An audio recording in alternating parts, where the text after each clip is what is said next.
Hello, this is Paul Chek. Welcome back to part 3 of 3 in my little mini-series titled Space, Time, Movement, and Healing. Today, our third and final installation of the series is on movement.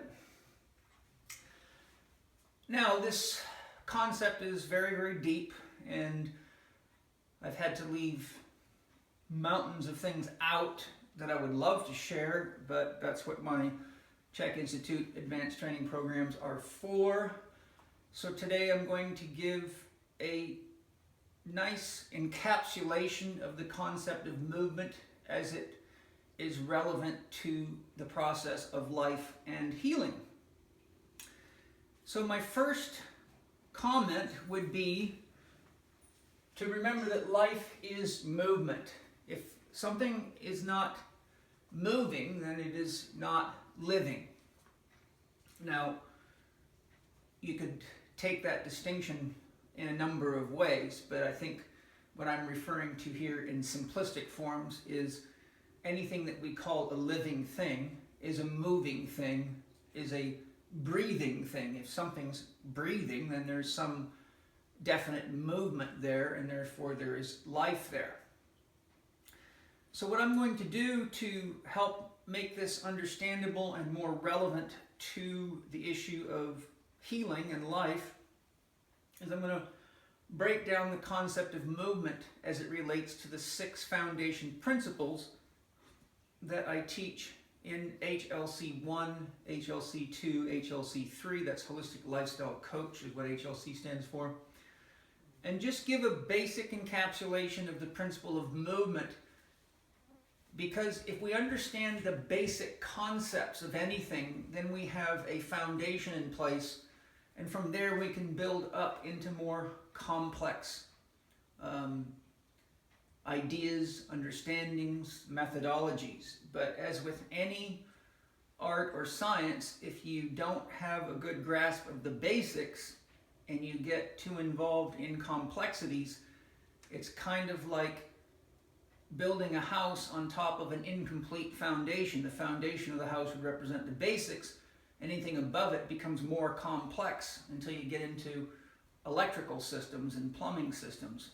So if you spend a bunch of time with fancy electronics, plumbing, and chandeliers, but the foundation is not well laid, then your house is very susceptible to sagging and even falling down, and that's one of the problems that we have today, is that everybody in general is interested in complex information and complex ideas and reading articles that are full of very complex information about supplements or the magic sports performance this or that, but they forget that those things are the chandeliers on the house, and that most athletes and most individuals have wandered so far from the very basics of what healing is that there is no way any form of complex information can serve the individual effectively if it is built upon a, shall we say, a deficit in the basics. In other words,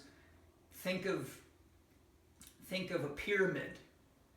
The foundation is going to be large in proportion to the height of the pyramid. If the pyramid is inverted, it's extremely unstable. The top of the pyramid would be complex information, the bottom would be the simple information. So we want to make sure that the way we go about our life and living is that we have the base of our own pyramid of self-consciousness as stable, and the further you want to go in the growth and development of your awareness and skills and practice in any given endeavor, the more essential it becomes for a solid grasp of the basics. A good example of this is many of the geniuses of our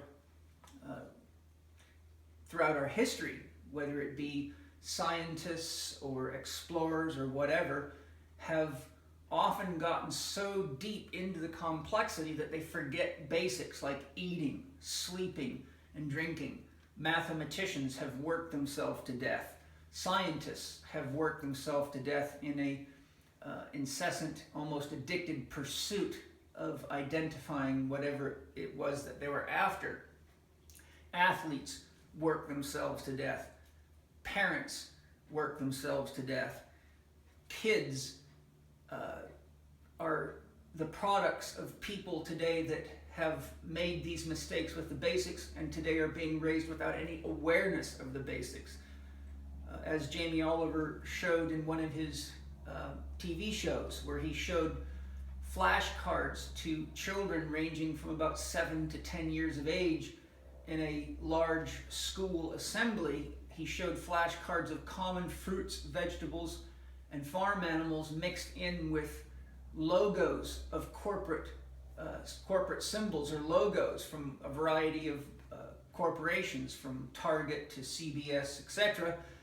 And he found that, if I remember the statistics right, about 50% of the children in the audience did not recognize common fruits, vegetables, and farm animals, but almost 100% of the children recognized and could name every single corporate logo. So there's a perfect example of our children mirroring the parents back, or mirroring society and culture back, so that they're aware of and interacting with complexity, but are ignorant of and unaware of the simplicity that is the very foundation of life itself. It's the fabric of which everything more complex rises up out of.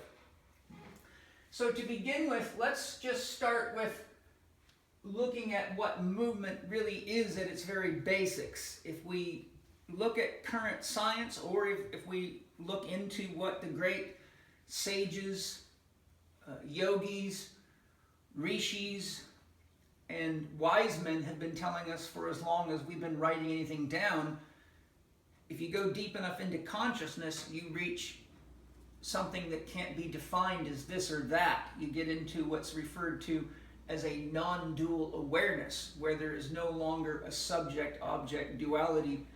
Scientifically speaking, that would be a 0 point. If you look at the research of Stephen Hawking now and many others, the whole universe is said to be an expression of the 0 point field. And when they reconcile the universe with things like the expression of mass versus emptiness, or I'm trying to remember how they do that, proton, anti-proton. Paul Dirac did it, proton, anti-proton, and showed that everything comes from zero or no thing. So the research on black holes then shows that the only thing that escapes a black hole is energy and information. So you could say that at the basis of creation then, before there's something tangible to identify as form, there is, shall we say, an abundance of, or an infinite supply of energy and information. So 0 represents the wellspring of energy and information, which is looked at as the vacuum, but the vacuum is also simultaneously the plenum. So the vacuum, you could say, is the sea of potential, and the plenum is the reflective sea of expression. Now, if we just break this down simply, this line represents 0, but it also represents time, if you will, and time and space are representing each other. In order to have time, you have to have somewhere to move to, and if you have somewhere to move to, it takes time to get there. So therefore, the sine wave represents not only a measure of frequency or a measure of amplitude, but it represents a measure of the flow of movement. Now, when we look here at my diagram, we have 2 spirals coming out of 0. The spiral going up, which would represent an expression, or the masculine or the yang energies, and the spiral going down, which would represent the negative force. So if that's the positive, then that's the negative. You could say, for example, if you're looking at a photograph made from film, not digital, you'd have a film negative and a film positive. The two need each other. You could say this is the back of the mirror and this is the image being reflected at you. There's another way to look at it. So breaking this down into 2 basic principles, and before I go further, because I've had a number of people write and say, oh, the way you use yang or yin or tai chi or whatever isn't what my master says or what some book says. It's very important to remember that there are many ways to express this. As Alan Watts says, if you put a white dot on a black piece of paper and then ask a bunch of people, is the dot positive or negative? Some will say that it's positive, some will say that it's negative. The black background is usually perceived as negative, and because the white dot comes off the paper at you, it's considered positive or yang. If you put a black dot on a piece of white paper, some people say the black dot is negative, but then again some people say it's positive. So it's really a matter of relativity. Once you're in the flow of time or movement, or wherever there's frequency, oscillating potential, then you have these two relative polarities. And as long as you're clear about the characteristics of the negative or the yin and the positive or the yang, so they're in context, then you can use these principles fairly universally, and they are used in various ways by many different scientists. And when the concepts of Tai Chi were first recorded, they were based largely in a culture of nature mysticism, but we've moved way beyond, shall we say, magical and mythical concepts into the rationality and logic of modern science. So I'm trying to marry these two concepts together, just so that some of you don't write me emails going, you're using that wrong or whatever. Okay? So now what we want to do here is we want to look at some of the correlating terms. David Bohm, a famous quantum physicist, one of my favorite people to study, shared that we have two polarities that really exist within the 0 point field, or the quantum field. The explicate, which is that which is expressed. So if you have a particle in a quantum physics investigation, let's say the particle would be that which is knowable, perceivable, even measurable, an atom, for example. And then, so the explicate is that which can be seen, weighed, or measured. The implicate is the infolding of that concept. So the implicate of the tree would be the idea held in the seed of the tree. So below implicate you see seed, idea, which holds the concept or the direction or the potential for form. Explicate, seed, when it reaches yang potential, becomes a sprout, which then goes through the phase of growth and development. So you could say when the child is in the womb, it's in the implicate state, but once it begins to breathe on its own, it sprouts into the explicate stage and then goes from infancy to childhood to adolescence to adulthood to old age to death. And death would be cycling right back into the implicate, where your life experience would then be contained in the energy and information of the universe in seed form. Now, another couple of correlations here. Yang energy, which is that which expresses, is also catabolic and correlates to the fire principle. It relates to our willpower. To will something or to do something requires the expression of energy. If you have the will to cut your grass, you have to go outside and get a lawnmower or whatever your choice of grass cutting tools are and begin using your will. But on the other side of it here, we have, within the anabolic or the implicate context, we have the water principle. Water moves toward the center of the earth. Water is a conductor of current, and water has an almost infinite capacity to carry information.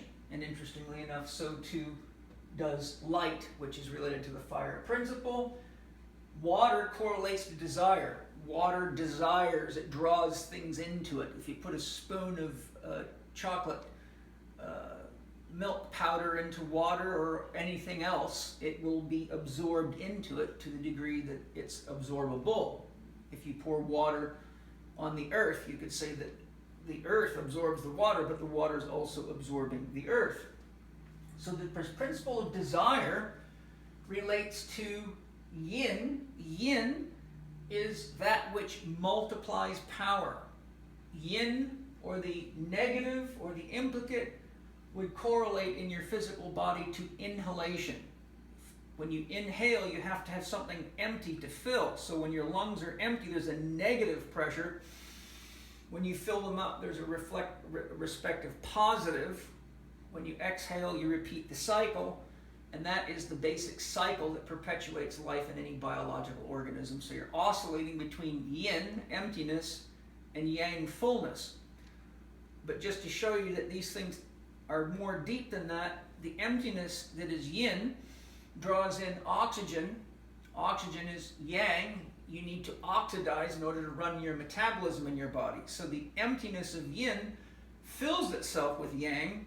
The yang becomes the energy that allows you to have the capacity for anabolic energy or growth and repair of form, so you can express the idea in life.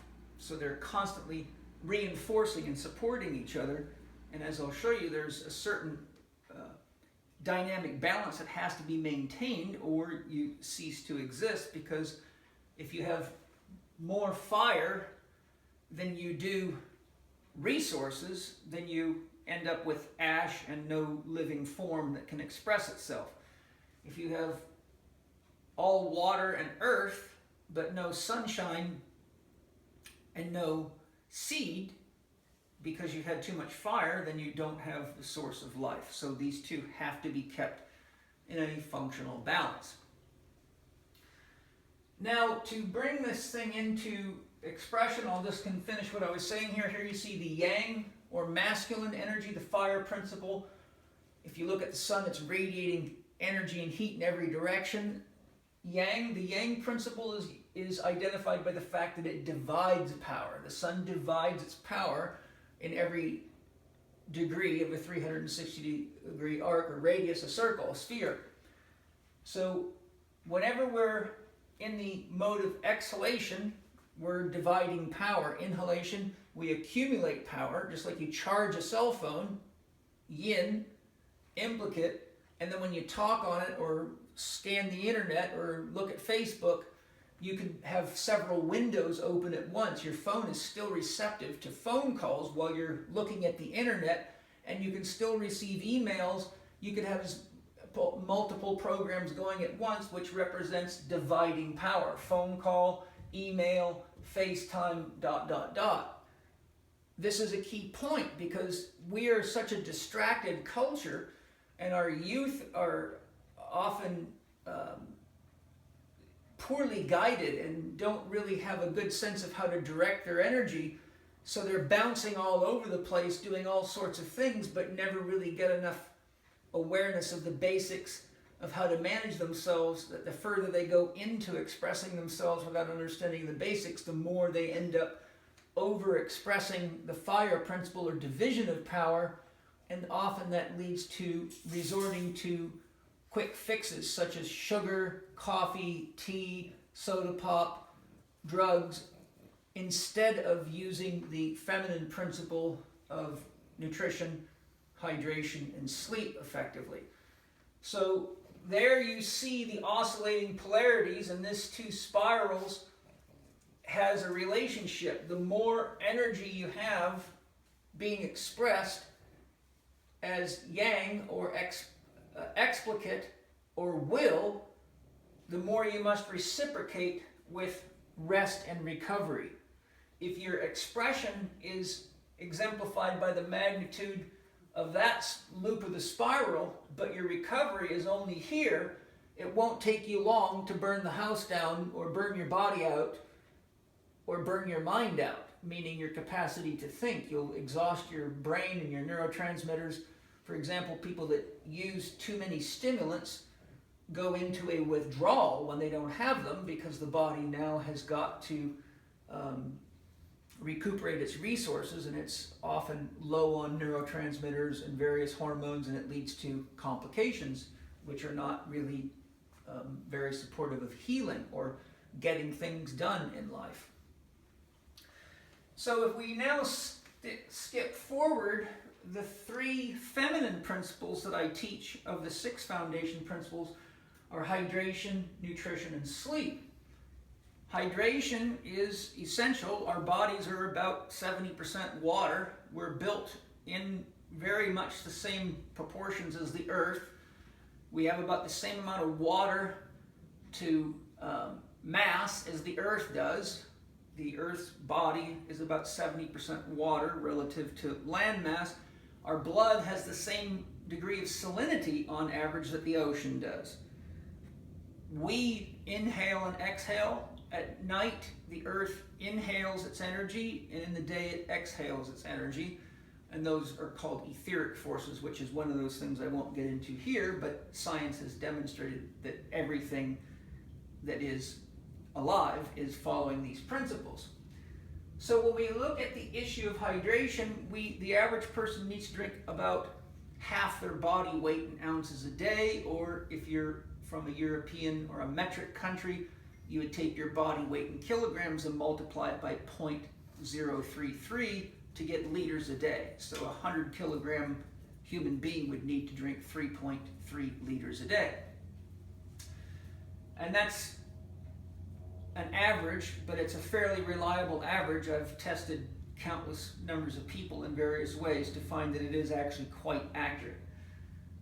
So when we're looking at hydration, aside from the fact that every single biochemical reaction in your body, for which there are different opinions on, some say as little as 6 billion biochemical reactions, but I've heard as high as 30 trillion biochemical reactions a second, so it just depends on how you classify it. Let's just call it a shitload of biochemical reactions, all of which are water dependent. So the instant that you're low on water, you reduce your anabolic power, you reduce your ability for connection, because water is what connects everything together, and water actually carries current. So life force energy moves through water. Chi moves through water. Prana moves through water. Water is a very, very important life-giving substance.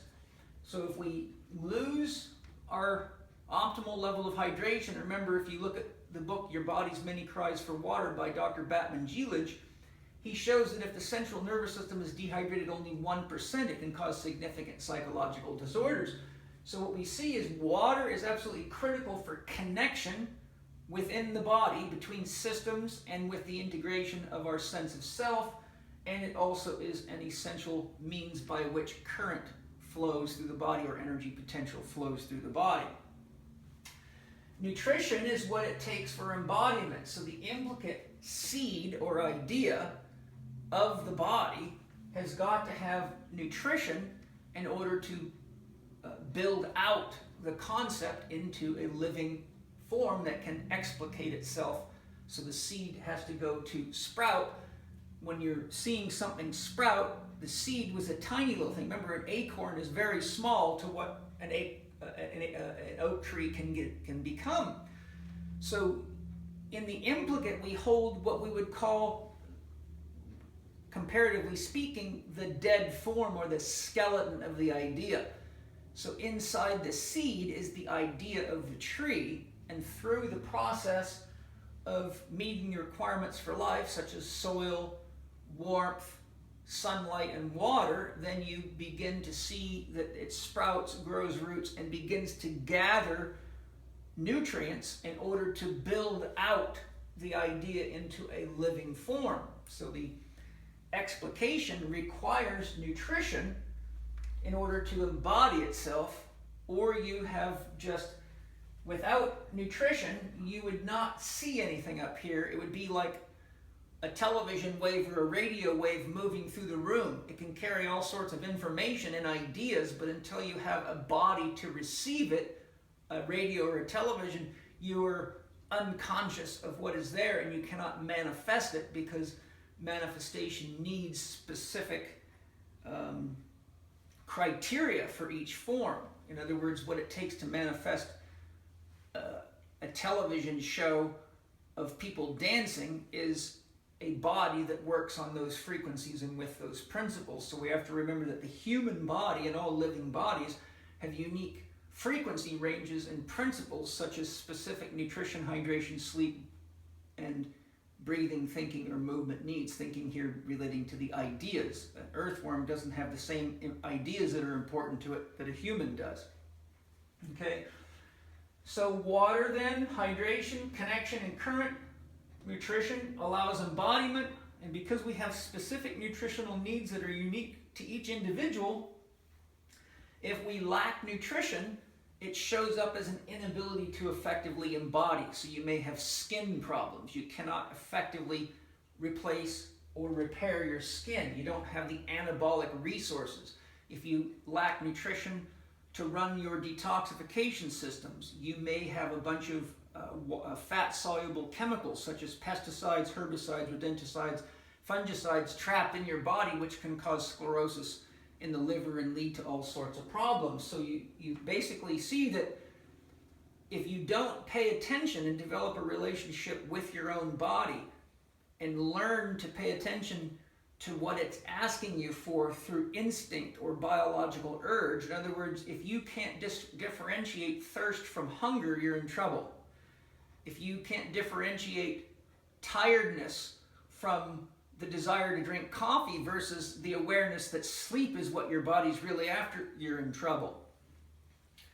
So the point I'm making here is that the nutrition that we need day in and day out, whether it be the food we're eating or the supplements that we might want to use, is going to be very, very unique from moment to moment and day to day, depending on a variety of internal mental emotional stress factors and external environmental factors such as weather or temperature, such as chemicals in the environment, such as the amount of sunlight in the environment, etc.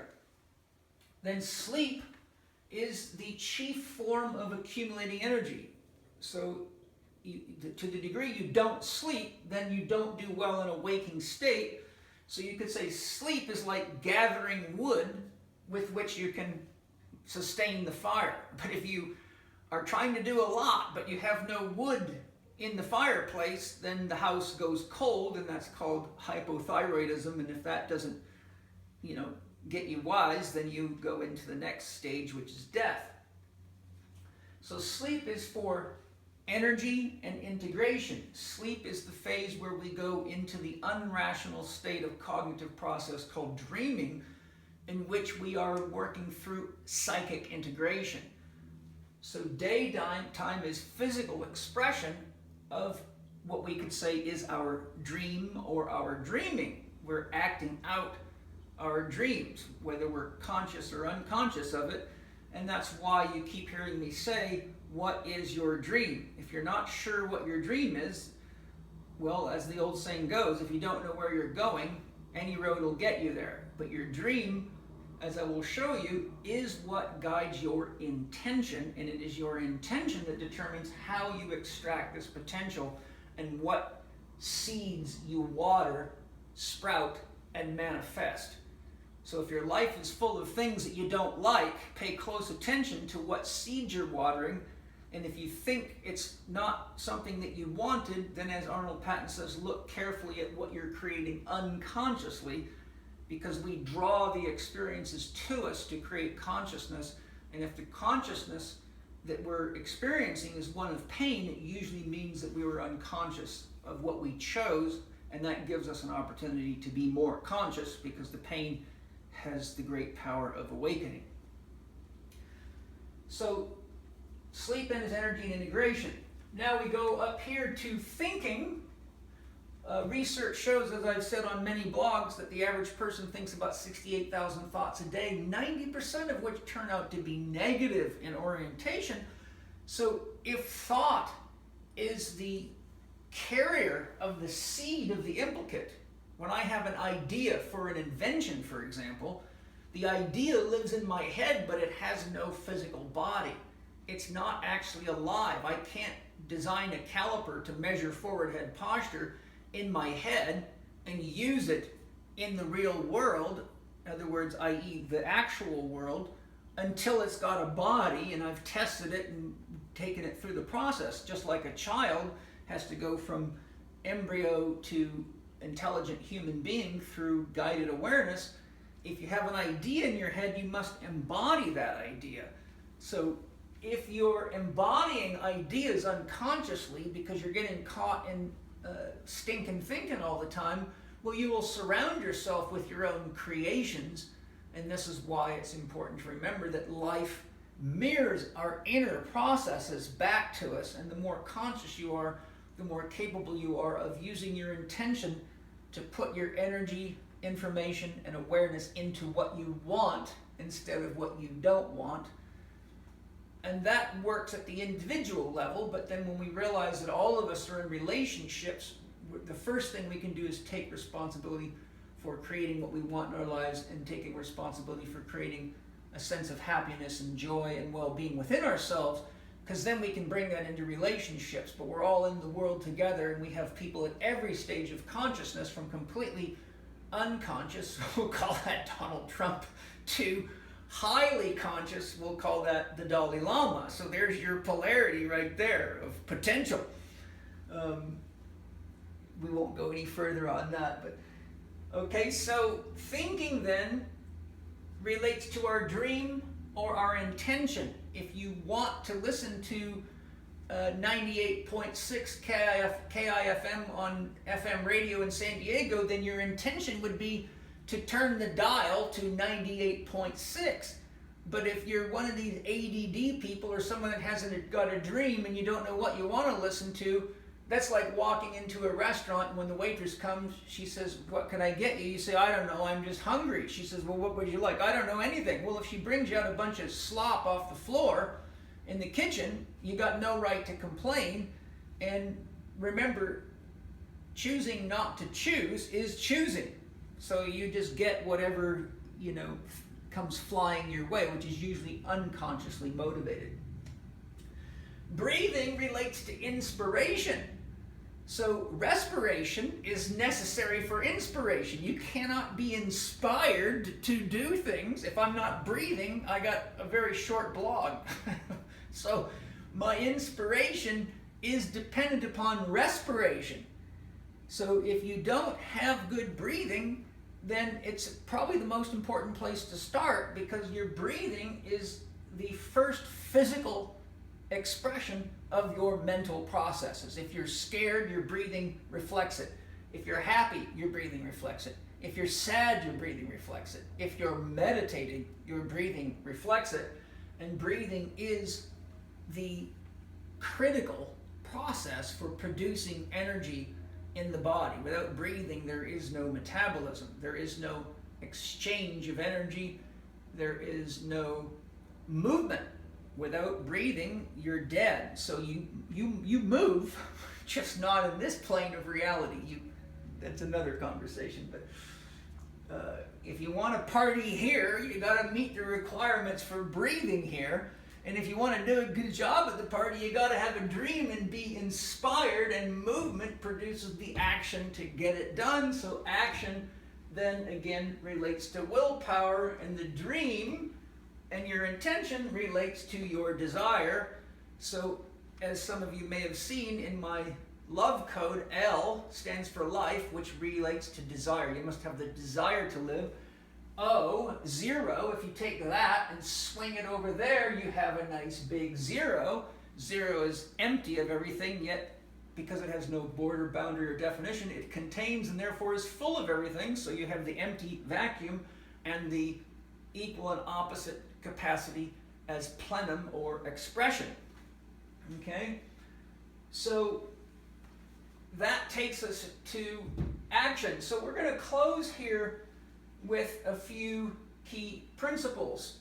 I will just remind you, focus on what your dream is. If you don't know what your dream is, then what is your immediate goal or objective? And if you're not sure what your dream is, then the most important thing you can do, really, in most cases, is identify what your nightmare is, because your nightmare represents the greatest obstruction to your own healing, your own joy, your own inspiration, your own flow. So those that don't have a dream need to identify what it is that's stopping them from feeling safe, whole, connected, and inspired to be creative. Movement is action, but again, if you move more and expend more. Remember, this is catabolic. So here we have the fire principle. Catabolic means tissue destructive. So the harder you exercise, the more tissue you break down. And therefore, the harder you're exercising, the more tissue you're breaking down, the more conscious you got to be of hydration, nutrition, and sleep, because that recharges energy. That gives you the materials to rebuild your body, and that keeps everything connected and allows the current to flow and maintains biochemical interaction. So now if we look at the principles that I have chosen, and these are principles that I created, they're not out of some book, they're just my own awareness after coaching people for 32 years and taking care of this healthy carcass.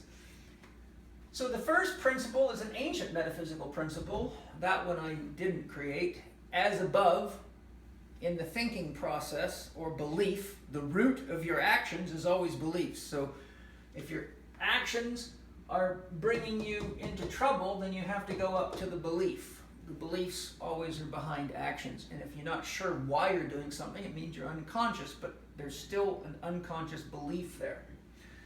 So as above, so below means that whatever is manifesting in our bodies or in our lives is a product of the invisible things that we contain within our sphere of mind. Mind. An embodied process that regulates the flow of energy and information. Daniel Siegel, MD. So if you don't like what you're creating in your body, then look at the process that you are embodying, and the process requires some degree of seed or idea in order to bring form what you manifest or give life to as the sprout. Okay?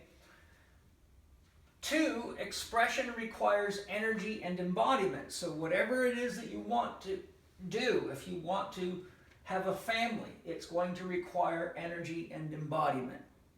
If you want to build a business, it requires energy and embodiment. If you want to be a champion in your sport, it's going to require energy and embodiment. And the embodiment doesn't just include energy, it includes the information or the skills that are necessary to embody. A skill that is unlearned is in the implicate form, but the process of learning starts at the sprout or the infant level and grows up to the, shall we say, the wise old man level. 2, awareness offers balance or potential. The more balanced you are, the more potential you have. So we can't really balance these 6 foundation principles if we don't have adequate awareness. And the first kind of awareness we have to cultivate is self-awareness. Now, when we look at this issue of self-awareness, I must point out here that many religious philosophies and many so-called spiritual teachers today are very, very anti-ego. But I must question this concept, because if you do not have self, can you actually experience love? If I don't have a self, how could you love me? What would you do? Hug the invisible me in the air? Love, as I define it, is the flow of energy and information through empathic and compassionate connection to self or others. I have to love myself first. So whatever it is inside the body, the spirit, the soul, that says this is my hand and my body, has to have a subject. I, the spirit soul, know this is my body, the object. Therefore, I must be capable and willing to love my body, or love cannot exist. If I want to have a relationship with you or run a business and work with other people to accomplish anything in the world, I cannot do that without my sense of individuality. And to the degree that you annihilate that sense of individuality in an unhealthy way, such as what happens when you take psychedelic drugs without proper guidance, you will annihilate your ego, and you will come face to face with the unconscious contents which could flood your mind. And if you don't have enough integration and structure in your ego, you may never return to normal. You may stay in a schizophrenic state for the rest of your life because you've annihilated something that you have not built yet. You cannot get rid of an ego until you have one. And when you do get rid of one in the positive way, you give it away out of love for others. It's called sacrifice. Conscious but healthy sacrifice. If you over-sacrifice, well, then you're not really that in love because you just stopped your ability to give to other people. In other words, if I burn myself out to the point that I can't share with you guys, then I have not been very intelligent in the sacrifice of my ego in the service of humanity. So this whole concept of annihilating the ego is very shallow, not well thought out, and usually an expression of orthodox religious ideals that are more magical and mythical and just not a very good indication of spiritual evolution. But that's okay for me as a therapist. It just means that's where those people are at, and fancy words and beards and robes and all that fancy stuff doesn't mean anything relative to authenticity and practicality. And all you got to do is look at the people that participate in those concepts. They're usually unhealthy, drinking tons of this, drugged out, medical drugs like crazy, stuck in all kinds of isms, and are not happy people, and often are very angry and in battle with everybody else, which is not an expression of harmony. A healthy person brings harmony wherever they go as a general rule. So next, I said expression requires energy for embodiment, so you must balance these two forces or your expression goes down relative to your lack of energy, and therefore if you don't have enough energy for anabolic functions, then you lose embodiment. If you have anabolic capacity or the capacity to recover from your daily activities, then you can re-embody, and the soul really has three functions: to abide, according to Plotinus, which means to be at the 0 point or the witness, reflect, what did I create yesterday, and is it what I want to create now or tomorrow? And represent, which means to represent.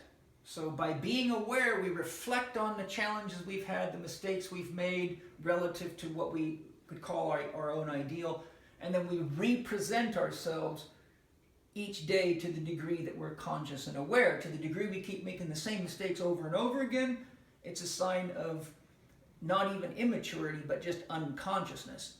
Somebody can be immature, but still quite conscious. Kids, for example, say very wise things. They're immature, but they can be very, very wise. Okay, if you don't go within, you go without, is an old saying that the yogis have, which means if you spend all your time identifying yourself by what you see in the mirror, how much money you have, how cool your car is, your jewelry, your this, your paraphernalia, then you really never know who you are. When you lose all that stuff, you're lost. And Steiner warned about 100 years ago that if we weren't careful, we would be so destructive to the world, we would collapse all the basic natural systems and even things like the banking system, and people would have become so identified with their belongings that when they no longer had the money or the ability to sustain them, many of them would find it easier to commit suicide than to live, because they had no sense of who they really were without their toys and their makeup and whatever else you want to call it. So if we don't go within and really look into ourselves and see what is the seed of our humanity, what is the idea that ultimately is expressing itself, which I'll give you a head start on, it's love, and what form do we want to express that love in, then we're kind of just like free radicals bouncing around, creating a lot of pain for ourselves, which usually leads to a lot of drugs and surgery, but very seldom until, fortunately recently, there's quite a good mindfulness movement going on, and people like John Kabat-Zinn have done a lot to give us the tools in hospitals and recovery centers to actually really heal, but it's just now starting. Okay, so finally, movement equals process. You can't have a process without movement. Process is necessary for experience, and you can never really know whether your knowledge is legitimate knowledge or not unless you have a process or experience, because you don't have any way to compare. You don't have any relative concept. Knowledge plus awareness equals wisdom, and wisdom is, a wise person is one who has identified the meaning. There's a meaning behind loving. There's a meaning behind supporting the planet. There's a meaning behind nurturing the children. Someone who has no sense of meaning usually first get anxious, then they get depressed, and then they give up. People that are in a state of well-being or who are wise usually are very well grounded in both values and meaning. So knowledge plus awareness plus wisdom ultimately determines the quality of life, and that ultimately equals our power to heal and our recoverability from any process of creating our dream. If we get an archetypal possession, so let's say that you're in the businessman or businesswoman archetype, if you're too aligned with the archetype, then you can push yourself so hard into the issue of everything business, business, business, business, that you don't have time to hydrate yourself, feed yourself, sleep. You don't have time to spend with your loved ones, your family, your friends. So what happens is the archetypal possession will ultimately annihilate you. And the problem is that an archetype is a dead entity. It's an idea. Jung calls archetypes empty forms. So they draw life to them to fulfill them. But if you're too aligned with the archetype itself, then you're kind of like a wire that's in the middle of a circuit but cannot choose to change the circuit. You just have this strong connection from this non-local entity called an archetype, and the archetype is sucking life right up and through you. Just like Richard Dawkins says, memes need genes. Memes need brains. Ideas need brains to express themselves. A simple example of that is Coca-Cola's slogan, "Things go better with Coke." Well, if the idea, "Things go better with Coke," had no body to drink the Coke, then there would be no potential for the idea, "Things go better with Coke," to express itself. So PPS Lesson 2, in PPS Success Mastery Lesson 2, shows you all about how memes or ideas in the implicate, which are dead until they pull a nervous system into play to enact, shows you how to use the techniques of the science of mind and how the brain and the mind works to reprogram yourself so that you're dream affirmative and you can get rid of all the stinking thinking to a significant degree. Okay, so that pretty much brings me to the end. I recommend my book, How to Eat, Move, and Be Healthy, as a very good basic starting point to get to know where your biological systems are out of alignment. And through the process of healing, you become more tuned to your instincts. And your instincts are survival drives. And instincts also relate to our deepest values. It's a value to be alive, for example. The last 4 doctors you'll ever need gives you a really nice overview of the key factors of the 4 doctors that have to be tended to in any living philosophy, or the philosophy will be so out of balance it's likely to lead to more pain than reward. HLC 1 Online teaches you how to go beyond my book, How to Eat, Move, and Be Healthy, and apply these principles in your life. And we have a professional version and a more of a family version for that, which you can see at chekinstitute.com. PPS Lesson 1, How to Find and Live Your Legacy. PPS Lesson 2, Self-Management. PPS 3, The Science of Goal Setting. Chek 4 Quadrant Online is in the process of being built, and if you want to get notified, that's my most advanced and comprehensive course where I go quite a bit deeper than this into a lot of things, and that's all about how to understand the key things we need to not only coach ourselves and heal ourselves, but to be effective guides, leaders, teachers, therapists, coaches, and doctors for the world based on my life experience. So I hope you've enjoyed this series. I've had fun. I will look forward to sharing something new and exciting with you very, very soon. I'm Paul Chek. See you soon.